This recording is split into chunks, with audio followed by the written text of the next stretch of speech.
Hello everybody and welcome back.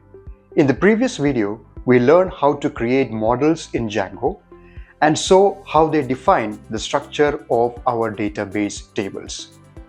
But here is an important question. What happens after we make changes to our models? How does Django actually update our database? The answer lies in something called migrations. We saw a glimpse of this in the previous lesson. Now in this lesson, we will understand in detail what migrations are, how they work behind the scenes, and we'll also do a complete hands-on example where you will create a recipe model, apply migrations, then update it with a new field. So let's jump right in. In Django, migrations are what keep your models and database perfectly in sync. Whenever you create or modify a model, migrations track those changes and apply them to your database safely and automatically. You can think of migrations as Django's version control system for your database. Every time you add, remove, or change a field in your model, Django can generate a migration file that records that change. You can apply that migration to your database so that the table structure is updated. This way, your database always stays consistent with your models. Now, why do we need migrations? Imagine you have already deployed your project and now you want to add a new column to a table, maybe an extra field like a genre in a book model. You can't just manually edit the database because it can break consistency.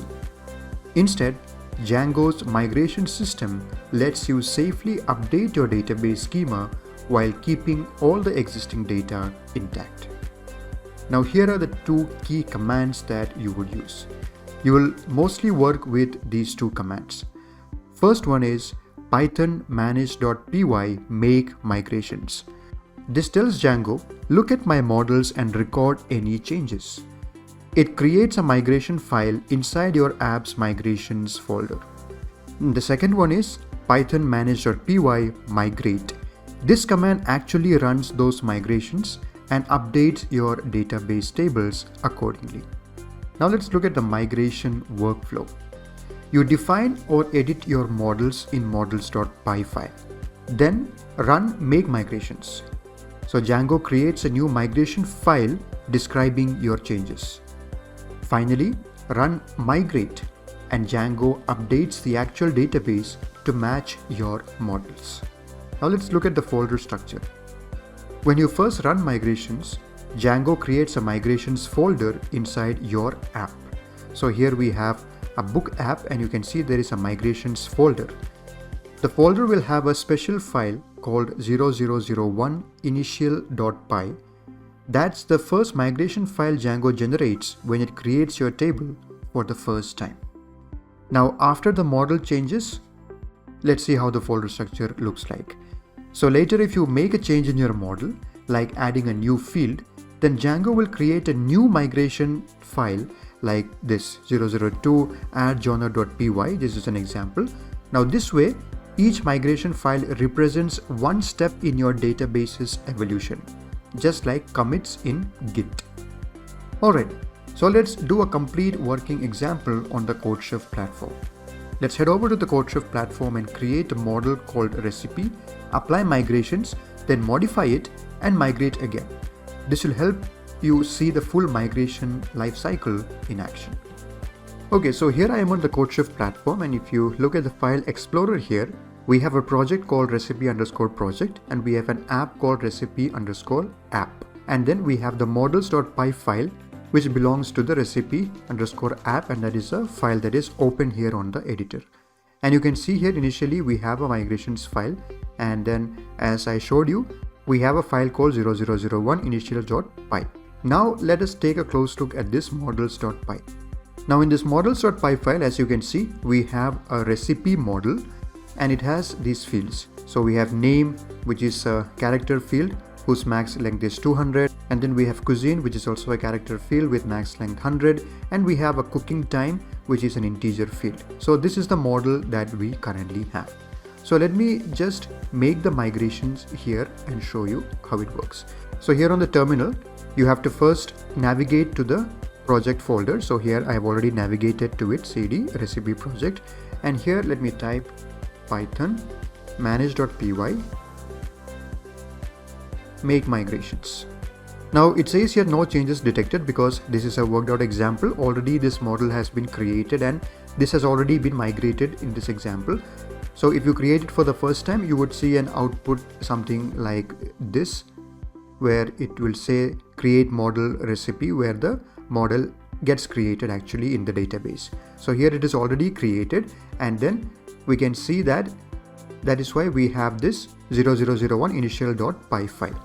Alright, now I will also make migrations and show you what is the output. So here if I type python manage.py migrate, again there are no migrations to apply because, as I already told you, this is already created and we have not made any changes. Now I want to make a change in this model. I want to add a new field to this models.py file. So I want to add, let's say, one more field called this difficulty. So let me copy this from here and let me just maximize this and show you. Here I'll add one more line, that is difficulty. So difficulty is another field which is also a character field, and the max length is equal to 50, and the default value of this is set to medium. Okay, so I am updating my model. I have added a new thing to my model. Now let's run the migrations and see if the changes are reflected. Now here again on the terminal, let me type python manage.py make migrations, and if I press enter, you can see here it says add field difficulty to recipe. So that new field recipes addition has been recorded. Okay, now let me migrate. I'll say python manage.py migrate.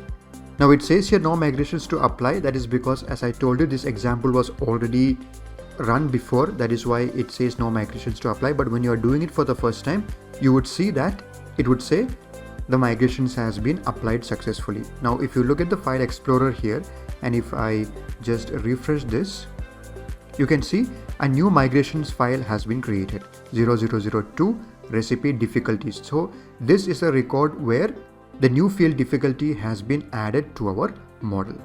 Alright, now if I click on the run button, it is configured in such a way that it will run the code to create an object of the recipe class and add an instance of it in the database, and also will retrieve and show you the output. So let me click on this run button. So here it says new recipe created, recipe name and the cuisine cooking time, and you can see difficulty also is added over here. So if I show you the file explorer again, here I had the script here called runscript.py. So this is the script that was run actually when I clicked on the run button. You can just refer to the script file to see what were the exact code that was run in order to add this data to the database. So here we see how to make changes to our models and how to tell Django to record those changes using the make migrations, and also to run the migrate command in order to actually apply the migrations. So whenever you create a model for the first time, or whenever you are updating the models, make sure to run the make migrations and the migrate command in order to make the changes actually reflect in our database. And that's how migrations work in Django. They help you safely manage your database structure as your project evolves. You learned how to generate migrations, apply them, and even update your models without losing the existing data. Now, before you move ahead, head over to the CodeChef platform and try out the migrations practice problem by yourself. Create a model, apply migrations, make a change, and migrate again. It is the best way to master this concept hands-on. I will see you in the next one.